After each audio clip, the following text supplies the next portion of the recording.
Hi all, and happy Revenue Thursday.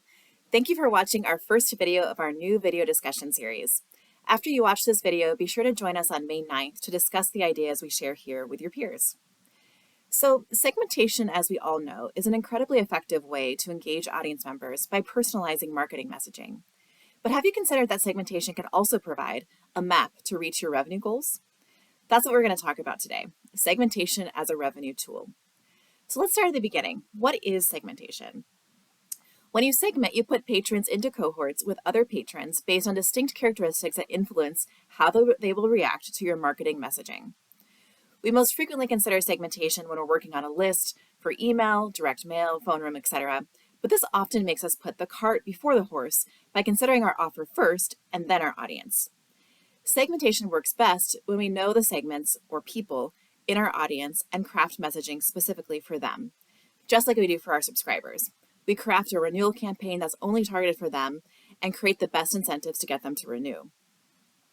And by knowing our audience and leveraging segmentation to create campaigns tailored to them, we can also create a map that shows us exactly how we're going to reach our revenue goals. And here's how. Imagine our goal is $100,000 for a show. We might track progress against a sales curve like this. So on this chart, we have the x-axis. On the x-axis are weeks before the run start. And the run start is 0 here on this chart. And we can see how our forecast is pacing to reach our $100,000 goal. But we're 2 weeks out from the run starting, and we're behind on our forecast by about $10,000. So our sales are not on track to reach our goal. How do we know what to do now?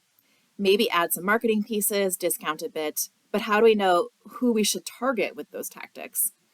Segmentation can give you a lot more information to make your efforts more precise and effective. As an example, say you have 3 distinct segments in your audience. Loyalists, people who attend 2+ times per season. Infrequents, people who attend up to 1 time per season. And new to file buyers. If we broke out the overall sales curve into sales curves for each of one of these segments, we can see where the soft sales are happening. Here's the sales curve for loyalists. Looks like on this sales curve, our loyalists are about $10,000 behind where they should be at this point in time, so they might be our culprit. Then we can see the sales curve for infrequents. They're pacing along with their forecast, maybe a tiny bit ahead. And then our new buyers are pacing just ahead of the forecast. In this example, our loyalists are our problem. So we know that we might want to focus our marketing efforts on boosting up this segment.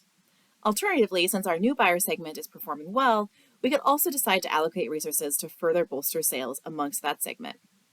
So you might be wondering, how did you create these sales curves by segment? The process is as follows. First, of course, we define our segments. We picked segments of people using characteristics that we can track within our database. Second, we analyze each segment's behavior, so things like what do they buy, when, how much, and at what price. And once we have that data, we can use segment behavior we uncovered to create goals for each segment. So say we have our goal of $100,000. We can break that goal into 3 individual segment goals like this.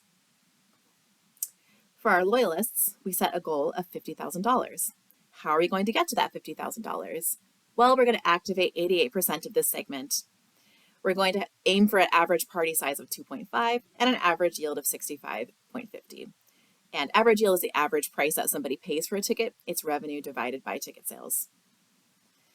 And then for our frequents, our goal is $20,000. How we're going to get there is activate 70% of this segment, have an average party size of 2.1, and an average yield of 55.25. For new buyers, our goal is $30,000. We're going to get there by acquiring 300 new bookers, an average party size of 2, and an average yield of 50. Once this is all set up, we can track progress against our goal throughout the season and adjust our marketing plans as necessary to make sure we're reaching or surpassing our goals. And finally, leveraging our knowledge of when people buy, we can create forecasted sales curves by segment, like we have here. Once this is all set up, we can track progress against our goal throughout the season and adjust our marketing plans as necessary to make sure we're reaching or surpassing our goals. Stratford Festival in Canada is a great example of a company that uses segmentation to track progress towards overall show and season revenue goals and adjust marketing plans as needed. Stratford has 14 distinct segments, and here they are, representing the proportion of revenue each segment brought in for the 2023 season. At the start of each season, we determine, based on historic data, what behaviors we need to see from each segment to reach the revenue goal for the season. For example, for the festival goer segment, in order to reach this segment's revenue goal, we had to reach 866 buyers, an average annual performance attendance of 5.1, an average party size of 2.2, and an average yield of $98.73.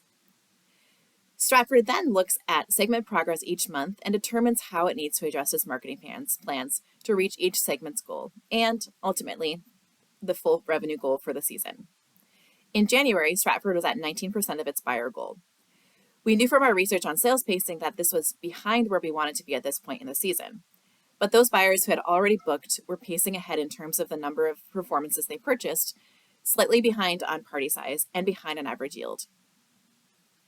At the end of the year, we didn't quite reach the revenue goal for this segment, but we were able to make up revenue through other segments.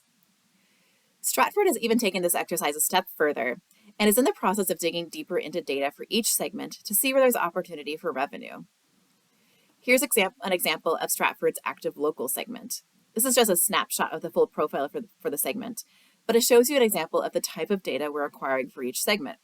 We're able to see in the top source media types that the priority booking offer, word flight emails, and the visitor's guide direct mail pieces drive the most sales for this segment. We can also see the subsegments within this segment. For example, 56% of active locals are oncers, and many of those local oncers, the majority of them buy discounted tickets. We can also see that multi-buyers are even more likely to buy discounted tickets than the oncers. This, combined with other data, is helping Stratford align its campaign plans and discount strategy for the season. I hope this gives you some ideas about how segmentation can help you create a roadmap to reach your revenue goals and actionable insights as to how you can adjust your marketing campaign to reach those goals. We're going to discuss this idea on Zoom on Thursday, May 9th at 2 p.m. Eastern as our first discussion of this Revenue Thursday video discussion series. As you prepare for the discussion, ponder these questions. Do you know who within your audience will get you to your revenue goals? Is the data you're regularly reviewing acting as a compass for how you target your marketing efforts? And what data do you have available that will help you be more efficient and effective in your targeting? Ponder these questions, and we'll see you next Thursday.